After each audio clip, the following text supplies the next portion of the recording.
The Chinese diaspora adalah merujuk kepada fenomena penghijrahan beramai-ramai orang Cina sehingga hampir 50 juta etnik ini tinggal di luar tanah asal mereka seperti China, Taiwan, Hong Kong dan Macau. Walaupun kelompok populasi ini paling banyak menetap di Asia Tenggara, Australia dan Amerika Syarikat, namun terdapat puluhan negara lain yang juga mempunyai populasi orang Cina yang signifikan sehingga terwujudnya Chinatown. Chinatown pada asalnya adalah satu kawasan penempatan atau kejiranan bagi kumpulan etnik ekspatriat dari negara seperti China, Hong Kong dan Taiwan. Mereka membentuk satu komuniti yang kuat dan ramai yang mula berkecimpung dalam pelbagai perusahaan seperti restoran, dobi dan kedai runcit. Chinatown juga menjadi pusat penyebaran kebudayaan asas kepada tamadun China dan dapat dikenali dengan gerbang atau haifang di setiap pintu masuknya. Selamat datang ke The Fox Road Channel dan teruskan menonton untuk mengetahui antara 5 lokasi Chinatown yang terkenal di serata dunia.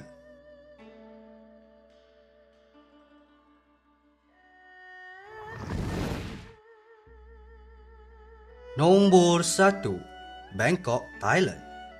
Apabila Raja Siam, Raja Rama I memindahkan ibu kota kerajaan itu ke tebing timur Sungai Chao Phraya pada tahun 1782, masyarakat Cina yang menduduki kawasan itu terpaksa beralih lebih jauh ke Soi Sampeng.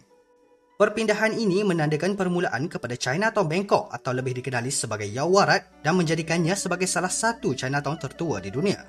Fenomena ini tidaklah menghairankan kerana orang Cina di Thailand adalah kumpulan terbesar orang Cina di luar negara mereka dengan hampir 10 juta populasi. Yaowarat adalah salah satu destinasi terkenal bagi para pelancong dan juga adalah syurga bagi pelbagai street food yang terbaik. Selain itu, Chinatown ini menempatkan pusat warisan, perusahaan sutera dan beberapa kuil ikonik. Ini termasuklah kuil Guan Yin, kuil yang berusia 900 tahun dan Wat Trimit, rumah kepada Prasukotai Trimit, patung Buddha yang diperbuat daripada emas 18 karat yang dianggarkan bernilai hampir 250 juta dolar. Nombor 2. Havana, Cuba. Chinatown Havana atau dikenali sebagai El Barrio Chino adalah Chinatown tertua di benua Amerika Latin.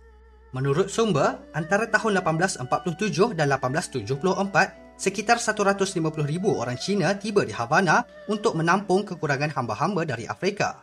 Orang-orang Cina Cuba ini mula mengembangkan komuniti mereka dan di Havana, mereka mewujudkan El Barrio Chino ini yang berkembang menjadi 44 blok persegi.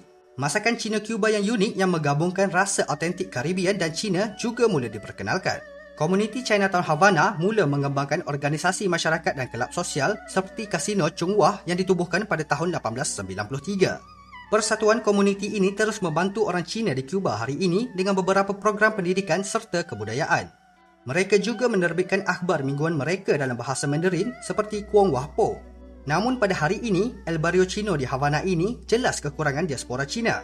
Kerana kebanyakannya, komuniti meninggalkan negara kepulauan itu setelah Fidel Castro menasionalisasikan perniagaan mereka pada tahun 1959. Nombor 3. Yokohama, Jepun.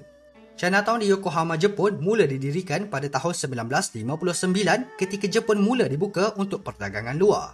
Semasa pendatang dari China tiba, mereka mendirikan institusi sosial seperti kuil, pusat pendidikan dan kelab sosial. Selepas Perang Dunia Kedua, keadaan orang Cina yang tinggal di Yokohama Chinatown bertambah baik dan pada tahun 1955, gerbang atau haifang pertama dibina di pintu masuk. Pada hari ini, Yokohama Chinatown adalah Chinatown terbesar di Jepun dan di Asia. Di sini, beberapa nama jalan diabadikan sempena nama tempat-tempat dari China seperti Shanghai Road, Chang'an Road, Fujian Road dan Suzhou Road. Terdapat juga kedai yang menawarkan bahan makanan yang diperlukan untuk penyediaan hidangan Cina. Chinatown Yokohama cukup popular di kalangan pelancong kerana keunggulan gerbangnya dan kerana saiz serta reputasinya sebagai Chinatown terbesar di dunia. Nombor 4. Melbourne, Australia. Merupakan salah satu tarikan pelancongan utama di bandar ini, Chinatown Melbourne mempunyai sejarah yang panjang dan bergolak bermula dari Gold Rush pada tahun 1850-an. Menetap di Melbourne, sebuah komuniti kecil orang Cina mula terbentuk di Central Business District (CDB) dan perniagaan mereka mulai berkembang. Walaupun kemasukan besar-besaran imigran dari China, mereka mengalami diskriminasi yang berpunca dari Undang-Undang Sekatan Immigration pada tahun 1901. Walau bagaimanapun, penduduk Cina terus bertambah di bandar ini dan budaya mereka mula menjadi popular. Perkembangan penting seperti populariti dimsum di Chinatown Melbourne dan pembangunan semula kawasan itu pada tahun 1930-an menyaksikan pembinaan gerbang ikonik atau haifang. Di zaman moden ini, Chinatown adalah salah satu kawasan yang paling berkembang pesat di Melbourne dengan perayaan-perayaan besar seperti Tahun Baru Cina dan Festival Makanan Asia kini menandakan bagaimana jalinan kebudayaan masyarakat komuniti Cina dan Chinatown berkembang. Nombor 5. New York, Amerika Syarikat. Terletak di Lower Manhattan, kisah Chinatown New York bermula dengan penerokaan oleh Ah Ken, seorang Cina Kantonis pada tahun 1850-an. Dia bermula sebagai tuan tanah di Mott Street dan menceburkan diri dalam perniagaan cerut di Park Street. Chinatown New York kini berusia hampir 140 tahun dan merupakan Chinatown terbesar di Amerika Syarikat dengan jumlah penduduk yang meningkat ke 150,000 orang. Chinatown New York adalah sebuah pusat ekonomi yang berkembang maju di wilayah Brooklyn dan Queens. Ia juga adalah pintu masuk kepada aliran emigrasi dan bisnes pelancongan dari China, Taiwan dan diaspora Cina yang lain dari Asia Tenggara serta Caribbean. Monumen Confucius juga didirikan di sini dan di Chatham Square di mana peringatan untuk orang-orang Cina Amerika yang terkorban ketika berjuang untuk Amerika Syarikat dalam beberapa siri peperangan. Tidak dinafikan, Chinatown New York adalah simfoni suara yang mencerminkan kapitalisme Amerika Syarikat, pengekalan adat dan kebudayaan Cina serta kerja keras dari generasi yang terawal. Secara nostalgia, tidak kira di mana komuniti Cina tinggal di New York, Chinatown ini adalah pusat yang membangkitkan sejarah serta nilai-nilai tamadun Cina dari timur. Itu sahaja untuk video kali ini dan terima kasih kerana menonton. Jangan lupa untuk subscribe dan share.